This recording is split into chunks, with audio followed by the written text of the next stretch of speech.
બરાબર. તો અત્યારે 500 કરોડનું ટર્નઓવર છે બિઝનેસનું, અને આ તમે 2 વર્ષ પહેલા જ સ્ટાર્ટ કર્યો છે. એટલે એફએમસીજી ક્ષેત્રમાં કદાચ આ રેકોર્ડ હોઈ શકે.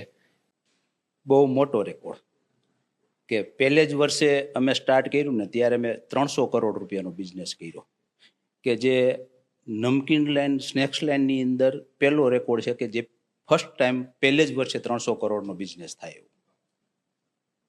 પહેલા જ વર્ષે 300 કરોડ, ભલે બધી જ ખબર હોય, બેકગ્રાઉન્ડ છે, બિઝનેસમાં આટલા વર્ષ કાઢ્યા છે, પણ છતાં બધું સેટઅપ કરીને, અને ખાસ કરીને ડિસ્ટ્રીબ્યુશન, એ બધું સેટઅપ કરીને પહેલા જ વર્ષે આ આંકડો અચીવ કરવો, મતલબ બહુ જ ફાસ્ટ ભાગ્યા હશો, ખૂબ જ ઝડપથી ભાગ્યા હશો. એમાં દિવસ ક્યારે ઉગે છે ને ક્યારે આથમે છે ને ક્યારે રાત પડે છે જોયા વગર 24 કલાક જ્યારે મહેનત કરીએ ને ત્યારે આ બધું થાય. પણ હવે થાકતા નથી હજી? આટલી સફળતા અને આટલું ભગવાને મતલબ કોઈ વ્યક્તિના સપના હોય, બધું જ તમારી પાસે છે, બધું જ તમે પૂરું કરી લીધું છે, છતાં થાકતા નથી? હજી ભાગવું છે? બિઝનેસ કરવાનું જ્યારે તમારામાં હિંમત અને કંઈક નવું કરવાનું સાહસ હોય ને, એટલે થાક ક્યાં છે ને એ તમને ખબર ના પડે. કંઈક કરવું છે, કંઈક એચીવ કરવું છે એવું જ્યારે તમે ફીલ કરો ને ત્યારે ઓટોમેટિક છે ને થાક બધો દૂર ભાગે અને તમારું કામ કરવામાં ઓટોમેટિક છે ને તમને ઝડપ આવે. રાઈટ.